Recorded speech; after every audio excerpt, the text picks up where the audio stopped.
ఢిల్లీలో మళ్లీ high alert. ఉగ్ర దాడి జరగొచ్చంటూ ఇంటెలిజెన్స్ హెచ్చరిక.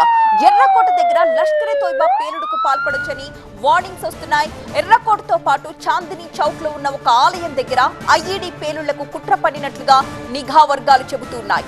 దేశవ్యాప్తంగా ఉన్న ప్రముఖమైన దేవాలయాల దగ్గర కూడా పేలుళ్లకు ఉగ్రవాదులు ప్లాన్ చేసినట్లుగా ఇంటెలిజెన్స్ హెచ్చరిస్తోంది. ఈ నెల 6న ఇస్లామాబాద్ లో జరిగిన దానికి ప్రతీకారంగా ఢిల్లీకి ఉగ్ర ముప్పు ఉందని నిఘా వర్గాలు హెచ్చరికలు జారీ చేశాయి. ఇంటెలిజెన్స్ వార్నింగ్స్ తో అప్రమత్తమయ్యాయి భద్రతా బలాలు. ఢిల్లీలోని వివిఐపి ప్రాంతాల్లో భద్రతను మరింత కట్టుదిట్టం చేశారు.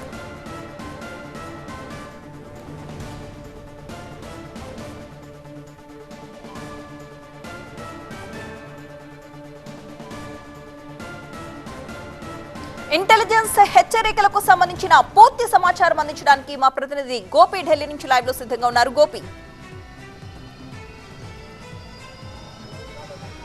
నిఘా వర్గాలు ఢిల్లీలో మరోసారి పేలుళ్లు జరగవచ్చు, ఉగ్రవాదులు దాడులకు పాల్పడవచ్చు అని చెప్పి హెచ్చరికల్ని జారీ చేశాయి. ప్రస్తుతం ఢిల్లీలో హై అలర్ట్ కొనసాగుతోంది. ప్రధానంగా ఇస్లామాబాద్లో ఫిబ్రవరి 6వ తేదీన షియా మసీదుపై జరిగిన ఆత్మాహుతి దాడికి ప్రతీకారంగా పాకిస్తాన్కి సంబంధించిన లష్కరే తోయిబా ఉగ్రవాదులు, అలాగే పాక్లో ఉన్న ఉగ్ర సంస్థలకు సంబంధించిన ఉగ్రవాదులు ఈ పేలుళ్లకు ఉగ్రదాడులకు పాల్పడవచ్చు అని చెప్పి నిఘా వర్గాల వద్ద సమాచారం ఉంది. ఈ నేపథ్యంలోనే ప్రస్తుతం ఢిల్లీలో హై అలర్ట్ కొనసాగుతోంది. ప్రధానంగా ఇటు ఎర్రకోట పరిసర ప్రాంతాల్లో ఇటు జైన్ మందిరం, శివాలయం, అలాగే ప్రముఖ వివిఐపి ప్రాంతాలు కేవలం ఢిల్లీయే కాదు, ఇటు దేశవ్యాప్తంగా ఉన్న ఆలయాల వద్ద, ముఖ్యంగా మసీదు వద్ద టెర్రర్ అటాక్ ఆత్మాహుతి దాడి జరిగింది. దానికి ఐఎస్ఐఎస్ క్లెయిమ్ చేసుకున్న పరిస్థితి కూడా ఉంది. కానీ దీని వెనుక భారత హస్తం ఉంది అని చెప్పి పాకిస్తాన్ నిరాధార ఆరోపణలు చేస్తున్న పరిస్థితి. ఈ నేపథ్యంలోనే ప్రతీకార చర్యగా పాకిస్తాన్కి సంబంధించిన ఉగ్రవాదులు ఈ ఉగ్రదాడులకు కుట్ర పన్నారు అన్న సమాచారం ప్రస్తుతం నిఘా వర్గాలకు అందడంతో ప్రస్తుతం ఢిల్లీలో ఉన్న ఎర్రకోట, అలాగే ఎర్రకోట పరిసర ప్రాంతాల్లో ఉన్న ఆలయాలు, అలాగే దేశవ్యాప్తంగా ఉన్న ఉత్తరాది రాష్ట్రాల్లో ప్రధానంగా అయోధ్య, అలాగే కాశీ మందిరం, ఈ విధంగా చార్ధామ్కి సంబంధించిన ప్రధాన ఆలయాల వద్ద ప్రస్తుతం భద్రతను కట్టుదిట్టం చేయడం జరిగింది. మెట్రో స్టేషన్లు, రైల్వే స్టేషన్లు, అలాగే రద్దీ ప్రాంతాలు, మార్కెట్ల వద్ద భద్రతా బలగాలు ముఖ్యంగా ముమ్మరంగా మోహరింపబడి ఉన్నాయి. అలాగే ఢిల్లీలో ప్రస్తుతం ఏ ఇంపాక్ట్ సమ్మిట్ జరుగుతోంది.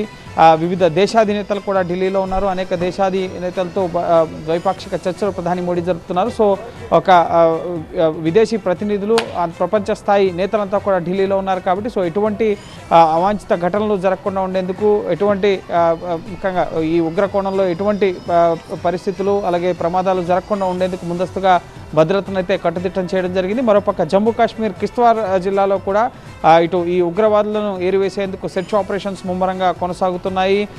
ఇటు ఇంటర్నెట్ సేవలను కూడా 5 ప్రాంతాల్లో రద్దు చేయడం జరిగింది 22వ తేదీ వరకు కూడా. సో ఎక్కడికక్కడ ఉగ్రవాద నిరోధక చర్యల్ని కట్టుదిట్టం ముమ్మరం చేసేందుకు భద్రతా బలగాలు స్పెషల్ ఆపరేషన్స్ జమ్మూ కాశ్మీర్లో చేపడుతున్న పరిస్థితి. మరోపక్క ఢిల్లీలో ప్రధానంగా నవంబర్ 10వ తేదీనే కారు బాంబు పేలుడు చూసాం మనం. ఉమర్ నబీ, జైషే మహమ్మద్ అనుబంధంగా ముఖ్యంగా అమోనియం నైట్రేట్, అలాగే పెట్రోల్ కెమికల్స్తో కారుని పేల్చడంతో 15 మంది చనిపోయారు, మరో 20 మంది గాయాలయ్యాయి. సో ఆ ఘటన ముందే మరోసారి ఢిల్లీకి ఉగ్ర హెచ్చరిక రావడంతో ప్రస్తుతం భద్రతా బలగాలు అయితే అప్రమత్తమయ్యాయి. ఎక్కడికక్కడ ముమ్మర తనిఖీలు నిర్వహిస్తున్న పరిస్థితి ఉంది. ఏ చిన్న ముఖ్యంగా అనుమానితమైన వస్తువులు కనబడ్డా, లేక అనుమానితంగా ఎవరు కనబడ్డా సరే వారిని అదుపులోకి తీసుకోవడం, ప్రశ్నించడం ప్రస్తుతం భద్రతా బలగాలు చేస్తున్న పరిస్థితి ఉంది. సో ఎక్కడికక్కడ ఇటు సరిహద్దు Jammu Kashmir line of control వద్ద, అలాగే సరిహద్దు గ్రామాల్లోనూ, అలాగే ఇటు ఢిల్లీ దేశ రాజధాని సహా ఉత్తరాది రాష్ట్రాల్లో ప్రముఖ దేవాలయాల వద్ద కూడా ఇటు ప్రతీకార చర్యగా ముఖ్యంగా 32 మంది చనిపోయారు ఇటు ఫిబ్రవరి 6న షియా మసీద్ వద్ద జరిగిన ఆత్మాహుతి దాడికి సంబంధించి. దానికి ఐఎస్ఐఎస్ క్లెయిమ్ చేసుకున్న పరిస్థితి కూడా ఉంది. సో దానికి ప్రతీకారంగా భారీ ఎత్తున ప్రాణ నష్టమే లక్ష్యంగా ఇటు దేవాలయాల వద్ద, రద్దీ మార్కెట్ల వద్ద, ప్రముఖ పర్యాటక స్థలాల వద్ద ఉగ్రదాడులకు పాల్పడవచ్చు ఈ లష్కరే తోయిబా, జైషే మహమ్మద్, హిజ్బుల్ ముజాహిద్దీన్ ఇటువంటి ఉగ్ర సంస్థలకు సంబంధించిన యాక్టివిటీస్ ఇంకా భారత్లో స్లీపర్ సెల్స్గా వాళ్ళు కొనసాగుతూ ఎక్కడికక్కడ ముఖ్యంగా ఇంకా యాక్టివ్గా ఉన్నారన్న సమాచారం అయితే ఇటు భద్రతా దళాల వద్ద ఉంది. అందులో భాగంగానే నిఘా వర్గాలు ముందస్తుగా హెచ్చరికలు జారీ చేయడంతో ఇటు ఢిల్లీలో భద్రతను కట్టుదిట్టం చేయడం జరిగింది. ఎవరైనా అనుమానితంగా కనపడితే ప్రస్తుతం వారిని అదుపులోకి తీసుకుంటున్నారు. ఎటువంటి అవాంఛనీయ ఘటనలు జరగకుండా కూడా భారత ప్రభుత్వం, అలాగే ఇటు భద్రతా దళాలు ప్రస్తుతం చర్యలు తీసుకుంటున్న పరిస్థితి ఉంది. Right, thank you Gopi.